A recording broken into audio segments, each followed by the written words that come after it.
आज छठीगरा गांव से सटीक अजय गांव में उपस्थित है इस्कॉन भक्ति वेदांत गुरुकुल में। आपको बता दें कि हालांकि कुछ दिन पहले इस इस्कॉन गौशाला का हमने वीडियो बनाया था, जिसमें अनेकों गाय हैं और अनेकों गाय के किस किस प्रकार सेवा की जाती है उसको लेकर हमने तात्पर्य वीडियो बनाया था।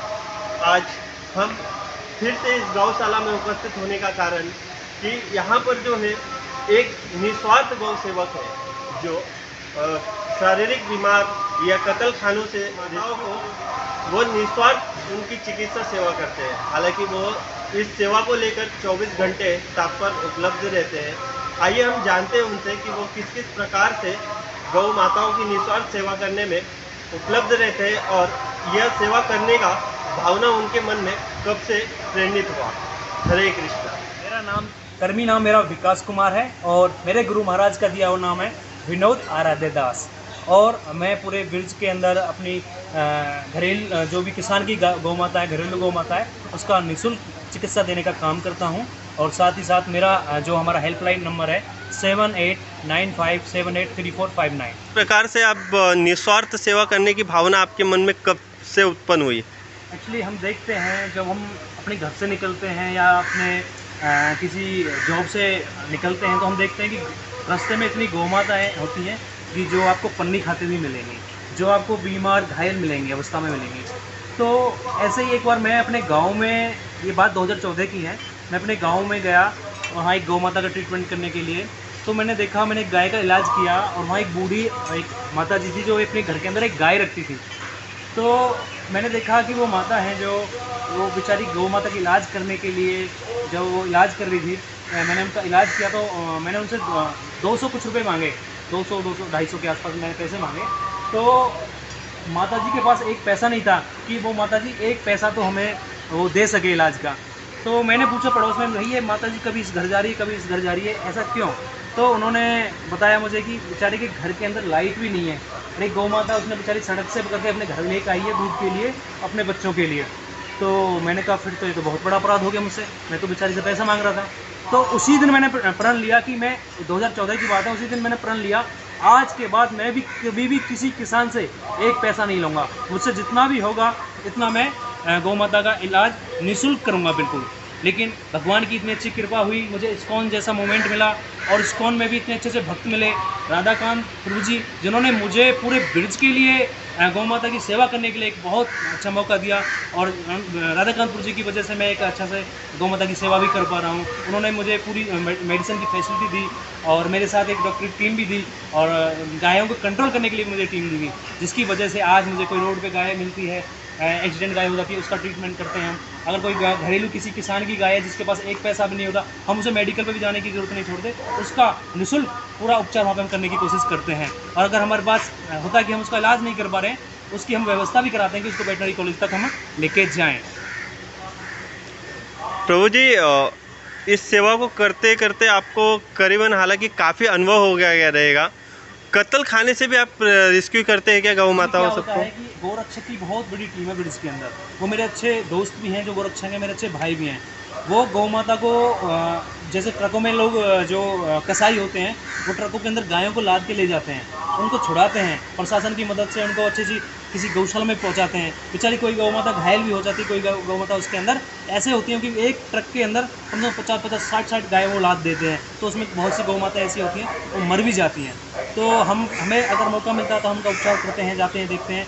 लेकिन मैं बहुत धन्यवाद करना चाहता हूँ उन गौरक्षकों का जो पूरे ब्रिज के अंदर अच्छे से सेवा कर रहे हैं गौ माता के लिए, क्योंकि मैं देखता हूँ कि ऐसी गौ माताएँ होती हैं जिनको दूध पीने के बाद किसान भी घर से बाहर निकाल देता है, लेकिन वो गोरक्षक उस गाय को कैसे रेस्क्यू करके गौशाला तक पहुँचाता है।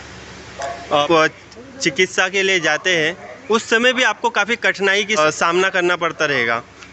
एक्चुअली क्या होता है कि कोई भी हम कार्य शुरू करते हैं तो उसमें क्या होता है, तो कुछ ना कुछ तो परेशानी आती हैं। लेकिन अगर हमारी आत्मा शुद्ध है, अगर हम खुद उसको अच्छे सोच के कर रहे हैं कि ये भगवान की सेवा है, अगर हम भगवान के लिए करते हैं कोई प्रॉब्लम नहीं आती। वो जो भी प्रॉब्लम आती है वो आराम से वो सॉल्व हो जाती है, क्योंकि हमारी जो गौ माता है उनको भगवान का नाम गोविंद पड़ा। देखो आप कैसे हैं, गिरिराज जी महाराज हैं, उनको गोवर्धन बोलते हैं। गोवर्धन, है ना।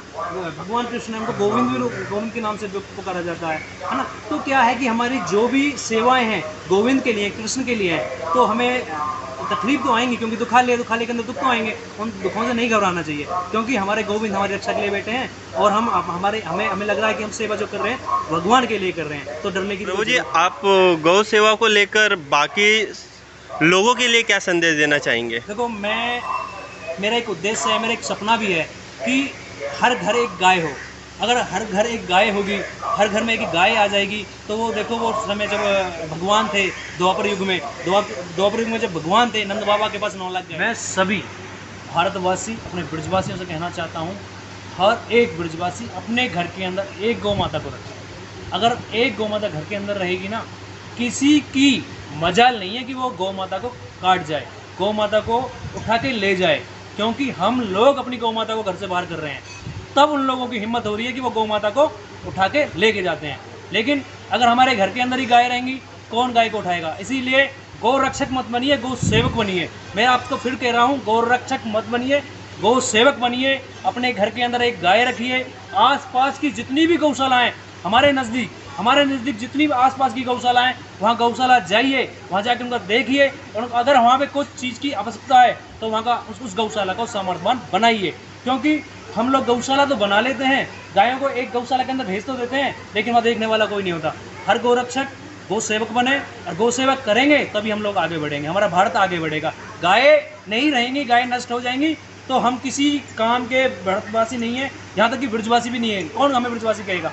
ब्रज के अंदर क्या, ब्रज का नाम कैसे पड़ा ब्रज? क्योंकि ब्रज के अंदर बहुत सारी गाय थी, बहुत सारी गौ माता थी। नंद बाबा के अलग अपने 9 लाख गाय थी, अपने नंद बाबा के जितने भी और आसपास के लोग थे उनके पास अलग गौ माता थी, है ना। तो इतनी गाय हुआ करती थी ब्रज के अंदर, पूरा ब्रज गाय की गूंज होती है ना, गाय जब रंभाती है, उसकी गूंज से उठता था, जगता था, चलता था, फिरता था। लेकिन आज कहाँ है वो?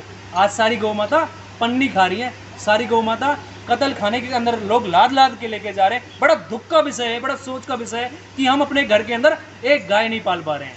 हमें एक गौ माता को पालना चाहिए, और आसपास की जितनी भी गौशालाएं उनको सामर्थ्यवान सोचिए। मेरा ये हाथ है, हाथ दिख रहा है ना, मैं इस हाथ के अंदर अभी निडल मारता हूँ, सुई मारता हूँ, चुभाता हूँ, मुझे कितना पेन होगा, ब्लड निकलेगा ना। आज हमारी वही गौ माता सड़क पे एक्सीडेंट होती है, इतना दर्द होता है, उसे तड़पती रहती है, बिलखती है, रोती है, यहाँ तक कि भूखी प्यासी तड़पती रहती है। कोई देखने वाला नहीं होता, कोई देखने वाला। हम जाते हैं, हमें जब केस मिलता है ना, वो कई गौ माता तो ऐसी होती है 24 घंटे से ज़्यादा उसको रोड पे पड़े हो जाता है। तो ऐसी नौबत मत आने दीजिए। और जो लोग गौ माता को छोड़ रहे हैं, आप क्या सोच रहे हो? आप लोग सुखी रहोगे, आनंद में रहोगे? आपको जितना दुख, जितनी तकलीफ होगी ना, आप मेरी बात याद रखना, आपको वो चीज़ सहनी पड़ेगी, क्योंकि आपने भी एक गौ माता को बहुत ज़्यादा कष्ट दिया, बहुत ज़्यादा दुख दिया। इसलिए आज भी समझ जाओ, अपने घर के अंदर एक एक गौ माता को अपनाना शुरू कर दीजिए। एक गाय रहेगी, इस गाय का बछड़ा रहेगा, अरे क्या फर्क पड़ता है? एक गाय को रोटी मिल जाएगी, थोड़ा सा चारा मिल जाएगा, आपको बाल्टी भर के वो दूध दे देगी, है आपका तो पूरा घर का खर्चा चला देगी वो। एक गौ माता रखिए, कैसे भी करके आप रखिए। आपसे अनुरोध करता हूँ, हाथ जोड़ के विनती करता हूँ, सबसे एक गौ माता अपने घर के अंदर रखिए। मैं बता देता हूँ, अभी गाँवों के अंदर देखेंगे तो क्या होता है कि बहुत सी बीमारी आ जाती है गायों में, जैसे FMD है, लंपी वायरस है। मैं आपको बता देता हूँ, इस साल 2024 के शुरुआत में ही FMD आई गायों के अंदर। इतनी FMD आई कि मेरी गौशाला के अंदर एक गाय को भी FMD नहीं हुई। जितनी गौशाला मेरे पास है, मेरे पास बहुत गरीब गौशाला भी हैं, जिनका मैं वहाँ जाके निःशुल्क इलाज करता हूँ।